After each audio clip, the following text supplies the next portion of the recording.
기도하시겠습니다.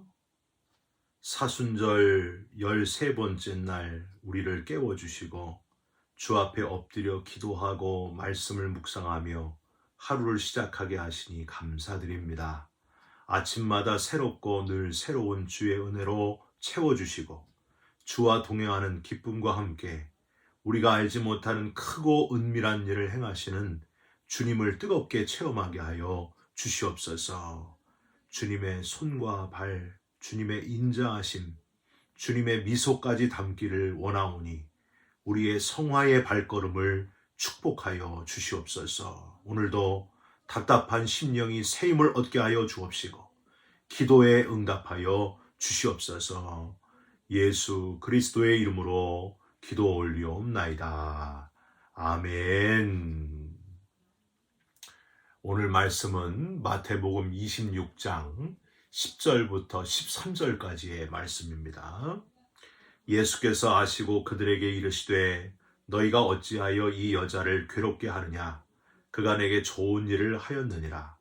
가난한 자들은 항상 너희와 함께 있거니와 나는 항상 함께 있지 아니하리라. 이 여자가 내 몸에 이 향유를 부은 것은 내 장례를 위하여 함이니라.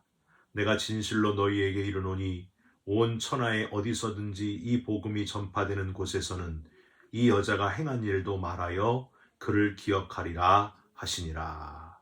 아멘. 오늘은 마태복음 26장 10절부터 13절까지의 말씀으로 비우다 돈의 문제, 비우다 돈의 문제라는 제목의 말씀을 함께 나누고 기도하는 시간을 갖겠습니다. 한 농부가 염소하고 나귀를 기르고 있었습니다. 주인이 무거운 짐을 묵묵히 잘 나르는 나귀를 매우 아꼈습니다. 염소는 주인의 이런 태도가 못마땅했고 질투심을 느껴서 나귀를 쫓아낼 계략을 꾸몄습니다. 나귀야, 너처럼 불쌍한 동물도 없을 거야. 나는 이렇게 편하고 여유롭게 지내는데 주인은 어쩜 너한테만 그렇게 힘든 일을 시키니? 이렇게 억울한 일이 어디 있겠냐? 내가 너를 위해서 좋은 방법을 가르쳐 줄게. 염소는 나귀의 귀에 대고 이렇게 속삭였습니다. 짐을 싣고 개울을 건널 때 자꾸 넘어지렴. 그러면 주인은 내 몸이 쇠약한 줄 알고 다시는 힘든 일을 시키지 않을 거야. 나귀는 염소가 충고한 대로 개울을 건널 때 일부러 계속 넘어졌습니다. 주인은요, 평소 건강하던 나귀가 자꾸 넘어지는 것을 보고 깜짝 놀라가지고 나귀를 쫓아낸 것이 아니라 가축 의사를 데려왔습니다. 가축 의사가 나귀의 기력이 약해졌으니까 염소의 간을 먹이면 금방 낫겠습니다. 이렇게 알려줬습니다. 여러분 어떻게 됐을까요? 주인은 즉시 염소를 잡아서 염소탕을 끓여가지고 나귀를 치료했다. 그런 이야기입니다.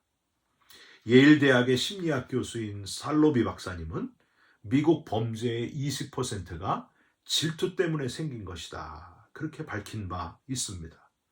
질투의 임상학을 저술한 화이트 박사님은 이혼한 부부의 30%는 바로 이 질투 때문에 갈라섰다. 이렇게 예를 든 바 있습니다.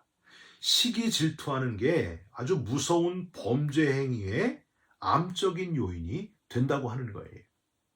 여러분 오늘 본문에는 질투심으로 자신을 망가뜨렸고 뒤에 결국 스스로 인생을 포기한 가룟 유다의 이야기가 등장하고 있습니다. 14절부터 16절까지에는 가룟 유다가 제사장들에게 가서 은 30에 주님을 넘겨주겠다 약속하는 내용이 나와 있습니다.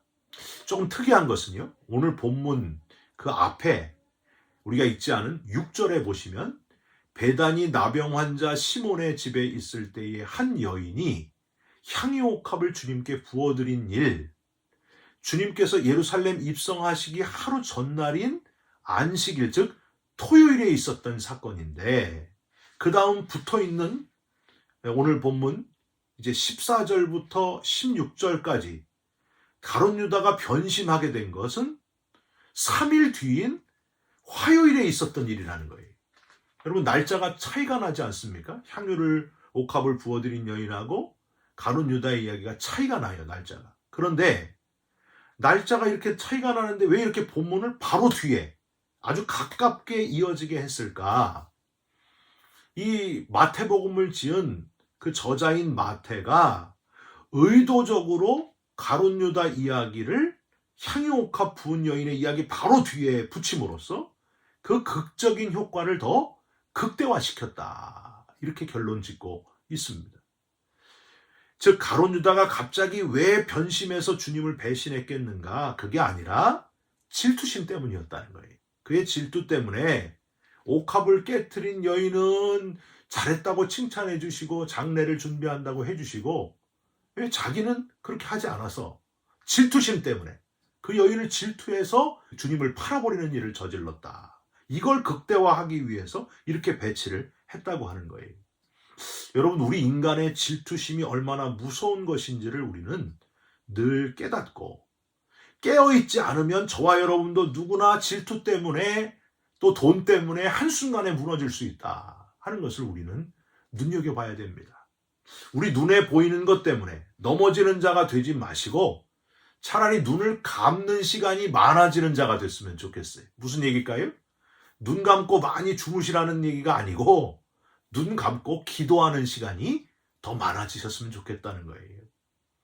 주님께 집중하고 마치 히스기야가 얼굴을 벽으로 향하여 집중하고 기도할 때에 그의 삶을 15년 더 연장시켜 주신 것처럼 내가 내 기도를 들었고 내 눈물을 보았노라 하신 그 하나님처럼 저와 여러분이 기도 시간을 더 늘려가면서 하나님께 집중하여 기도하게 될 때에 하나님의 놀라운 그 역사하심이 나타난다고 하는 거예요. 그러면 오늘 본문 앞부분인 그 마태의 의도대로 과연 가룟 유다가 그렇게 질투했던 향유옥합을 부은 여인, 이 여인에게서 우리가 얻을 수 있는 교훈이 무엇일까요? 첫 번째, 저와 여러분의 주님을 향한 마음이 전부인지 일부인지를 묵상할 수 있다고 하는 거예요. 여러분 향유옥합을 부은 이 여인은 이름이 나와 있지 않고요. 그저 7절에 보시면 한 여자라고만 되어 있습니다. 어떤 분은 찬송가 211장 값비싼 향유를 주께 드린 막달라 마리아 본받아서 이 가사 때문에 봐라. 여기 나온 이 여인은 막달라 마리아가 맞다. 이렇게 주장하시는 분이 있는데 여러분 향유 부은 사건은요. 마태, 마가, 누가, 요한복음에 총 3번이나 나와요. 모든 3번의 사건을 다 한 여인이라고 막달라 마리아라고 주장하는 것은 아주 맞지 않습니다. 그럴 리가 없습니다. 오히려 요한복음의 저자인 사도 요한이 요한복음 12장 3절에 이 여인은 마르다의 동생이며 나사로의 누이 동생인 마리아다 이렇게 밝히고 있어요.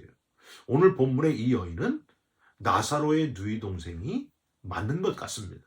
그런데 마태가 왜 마리아라고 정확하게 이름을 밝히지 않고 한 여자라고 했을까 하는 거는요.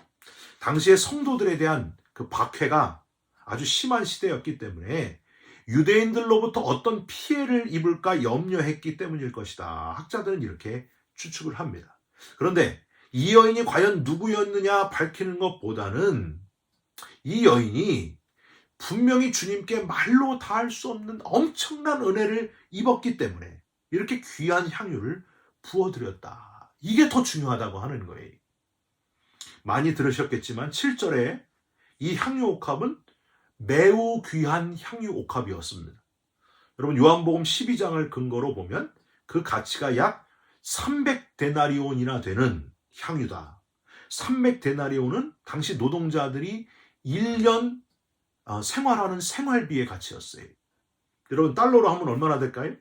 한 4만 불 정도 되는 어마어마한 그런 비싼 향유였다고 하는 겁니다. 여러분 이렇게 비싼 향유를 깨뜨렸다는 것은 주님께 받은 은혜가 그보다 더 컸다는 거예요. 주님께서 내게 베푸신 은혜는 4만 불짜리 향유를 깨뜨려도 다 갚을 길이 없습니다. 그 고백을 가지고 지금 주님께 드렸다고 하는 겁니다. 여러분 마치요. 장기 이식 받은 분들을 한번 생각해 보세요. 여러분 이식 받은 장기를 돈으로 값을 매길 수가 있을까요? 자기의 생명을 살리는 그 귀한 장기인데. 그런 거라는 거예요.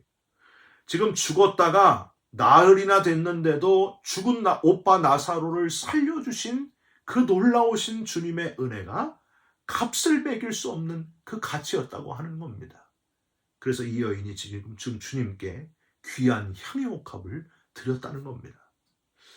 다 드려도, 내가 가진 거 다 드려도 아깝지 않은 감사의 마음.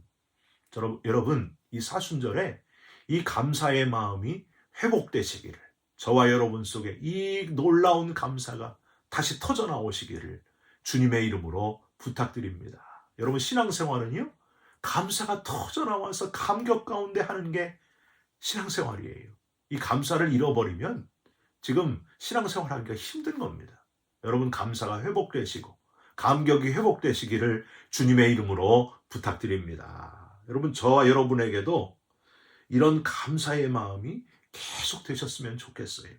죽은 오빠를 살려낸 것도 감사한데 죽을 운명인 자신을, 오빠가 아닌 바로 나를 살려내신 하나님의 은혜. 여러분, 이것보다 더 큰 감사의 이유가 어디 있겠습니까? 그냥 육신의 병 치료하는 것, 육신의 죽음에서 나음을 입는 것, 살려내는 것, 이것보다 더 중요한 건 우리의 영혼을 살려내신 놀라우신 하나님의 은혜. 독생자를 보내서 죽게 하심으로 우리의 영혼을 구원해내신, 영생을 허락하신, 부활의 나라에 들어갈 특권을 허락하신 하나님의 은혜. 이거 우리가 어떻게 다 갚을 수 있겠습니까? 여러분, 우리가 그러므로 전부를 드려야 맞아요? 일부를 드려야 맞아요? 전부를 다 드려도 아깝지 않은 마음, 그 마음이 생겨야 된다는 거예요. 우리 위에 목숨 내어주신 그 먼저 베푸신 하나님의 사랑을 여러분 다시 되새기시고 그 감사가 회복되시기를 주님의 이름으로 부탁드립니다. 18년 전에 저희 가족과 그리고 어머님이 한 1년 정도 같이 살았던 시간이 있어요. 제 어머니가. 저희 가족은 이제 용인으로 1년 후에 용인으로 단독 목회를 나갔어요. 저와 함께 이제 개척을 한 거죠.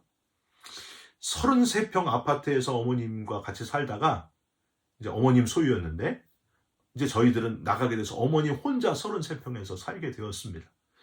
단독 목회 나가서 개척교회 하는 아들 목사 가정을 위해서 많이 기도해 주셨습니다. 근데 어느 날 33평이 혼자 사시기에 너무 크다. 24평으로 줄여가야 되겠다. 그러셨어요. 그래서 아파트를 팔아가지고 24평으로 줄여서 가셨습니다.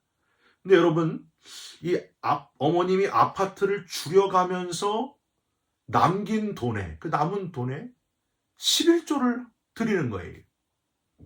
저와 집사람이 좀 의아했습니다. 두 가지가 이해가 안 됐어요. 아니, 돈을 번 것에 노동의 10분의 1을 하나님께 드리면 이해가 되는데 아파트를 줄여가는데 그게 무슨 수입인가? 그게 무슨 노동인가? 하고 이해가 안 되는 거예요. 또 하나 조금 개인적으로 서운했던 거는 아니 그 아들이 지금 목회 나갔잖아요. 개척교회 시작을 하면은 그 11조 헌금을 그래도 11조 드리는 것도 이상한데 이 아들 목사 교회에 헌금하면 얼마나 좋겠어요. 제가 너무 간사하죠. 근데 속마음으로 인간적인 마음으로 그런 마음이 들더라고요. 근데 어머니는 그 11조 해도 이상한데 11조를 본인 교회에 이렇게 헌금을 하시더라고요. 저랑 집사람은 너무 궁금해서 견딜 수가 없었습니다. 어머님한테 가서 물어봤어요. 도대체 왜 이렇게 하셨습니까? 어머님, 아파트 줄여갔는데 뭐 하려고 11조를 해요? 이상하잖아요. 속마음은 아니 헬렘은 우리 교회 하지 왜 안 하셨습니까? 이런 마음으로 두 가지 마음을 가지고 이제 어머님한테 물어봤다가 어머님이 하신 말씀 때문에 저희 부부는 고개를 들 수가 없었어요. 이런 말씀을 하시는 거예요. 어머니 어떻게 노동해서 얻은 것도 아닌데 11조를 드립니까? 돈 번 게 아니잖아요. 그랬더니 저희 어머니가 아들 목사, 며느리 전도사님, 이 애미는 전부 다 드리고 싶었어. 다 드리고 싶었어. 하나님이 내게 주신 은혜를 생각하면은 하나도 아깝지 않았어. 다 하나님이 주신 거잖아. 그리고 아들 목사님, 며느리 전도사님, 너무 서운해하지 말어.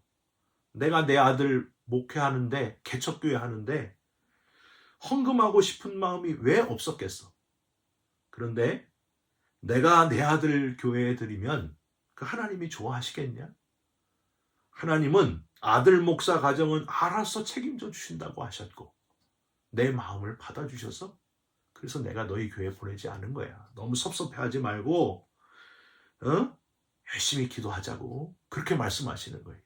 아들과 며느리 속마음까지 다 꿰뚫어 보시는 어머니 앞에 너무너무 제 모습이 부끄러워서 고개를 들 수가 없었습니다. 여러분, 오늘 본문의 향유 옥합을 전부를 부어드린 여인, 그런 마음이었다는 거예요. 전부 다 드리고 싶었습니다. 오빠를 살려주신 은혜, 내 영혼을 구원해 주신 은혜를 어떻게 갚을 수 있겠습니까? 그런 마음으로 일부가 아니라 전부를 다 하나님께 드렸던 여인. 여러분, 저와 여러분에게도 이런 마음이 있는지를 돌아보시기 바랍니다.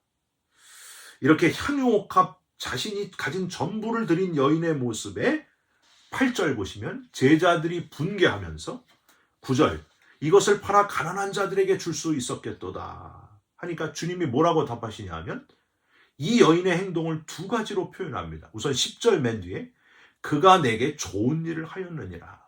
제자들은 실리성을 따지고 가난한 자들을 도울 수 있었다고 저마다 머릿속으로 계산기를 막 두드리는데 예수님은 그 여인이 왜 그렇게 전부를 드렸는지 그 마음을 알기 때문에 그렇게 말씀하셨던 거예요.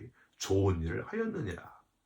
사랑하는 성도 여러분, 사람들이 기준이 아니라 주님 보시기에 좋은 일을 하시기를 주님의 이름으로 부탁드립니다. 내 마음 깊은 곳까지 아시는 주님이 내 삶의 기준 되시길 바랍니다. 진짜 감사한 것은 두 번째 주님의 해석이에요. 12절 이 여자가 내 몸에 이 향유를 부은 것은 내 장래를 위하여 함이니라. 주님의 죽으심의 사건은 딱 한 번이고 온 인류를 구원하는 역사적으로 가장 고귀한 사건이기에 이 여인의 귀한 향유 부음이 중요한 의미가 있다. 이렇게 말씀하시는 거예요. 여러분, 이 주님의 말씀에 이 여인이 또 얼마나 놀랐겠어요.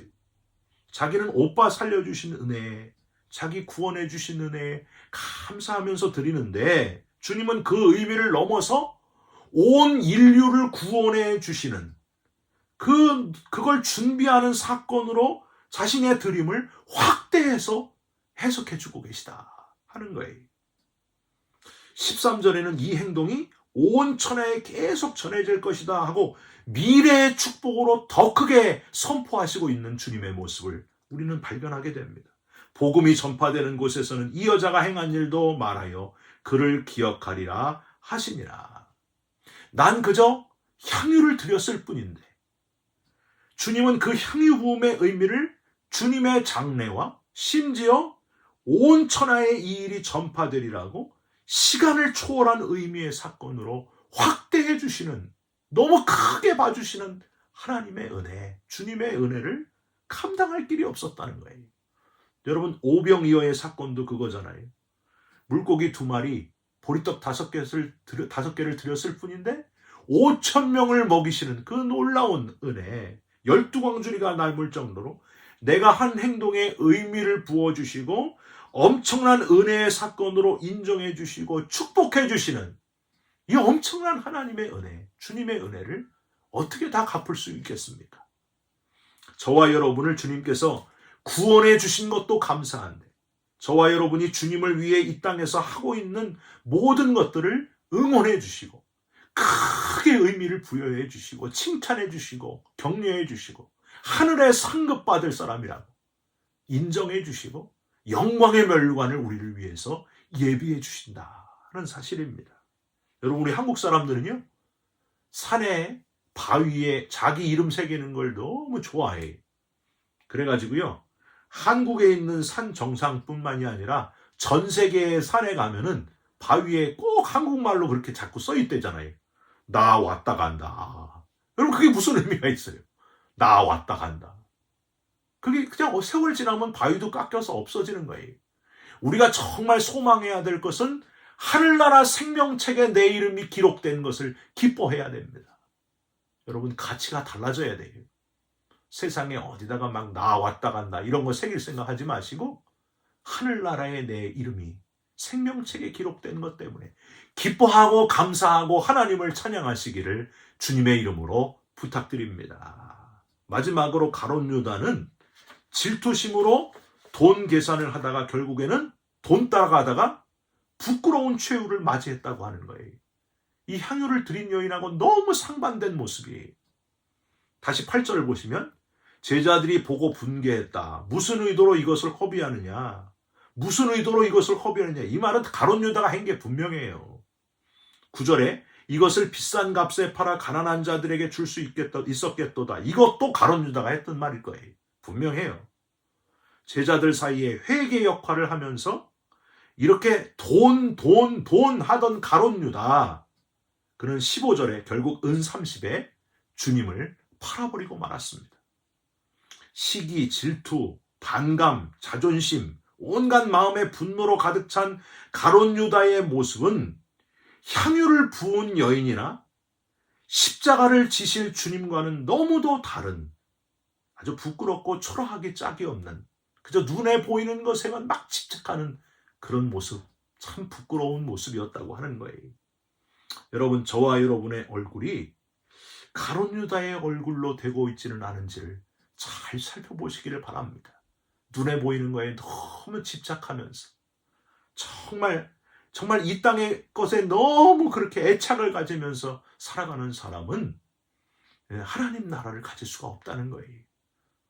여러분, 우리의 얼굴이 향유를 부은 여인의 감사의 얼굴이 되시고 나아가 십자가 지실 주님의 얼굴, 그렇게 바뀌시기를 주님의 이름으로 부탁드립니다. 이 사순절에 우리 속에 비워야 될 두 번째 욕망, 질투와 돈의 욕망, 가룟 유다의 욕망을 다 비워내시고 향유를 부은 이 여인, 감사의 마음, 그 감사의 마음으로 넘치시기를 주님의 이름으로 축원드립니다. 기도하겠습니다. 하나님, 향유를 부은 여인의 감사의 마음, 그 감격이 우리에게도 되살아나게 하여 주시옵소서. 내 생명을 구원하신 주님에 대한 감격의 마음이 살아나게 하여 주옵소서. 가룟 유다의 질투하는 마음 다 버리게 하시고 다 비우게 하시고 주님을 따라가는 우리 모두가 되게 하여 주옵소서. 예수 그리스도의 이름으로 기도 올리옵나이다. 아멘. 하늘에 계신 우리 아버지여, 이름이 거룩히 여김을 받으시오며 나라가 임하시오며 뜻이 하늘에서 이룬 것 같이 땅에서도 이루어지이다. 오늘 우리에게 일용할 양식을 주시옵고 우리가 우리에게 죄진 자를 사하여 준 것 같이 우리 죄를 사하여 주시옵고 우리를 시험에 들게 하지 마시옵고 다만 악에서 구하옵소서. 나라와 권세와 영광이 아버지께 영원히 있사옵나이다. 아멘. 사랑하는 성도 여러분, 내 안에 비워야 될 두 번째 욕망, 돈, 눈에 보이는 것들에 대한 욕망을 다 비워내시고 이 사순절에 향유 부은 여인의 그 모습을 따라가시기를 주님의 이름으로 부탁드립니다. 여러분 사랑합니다. 축복합니다. 감사합니다.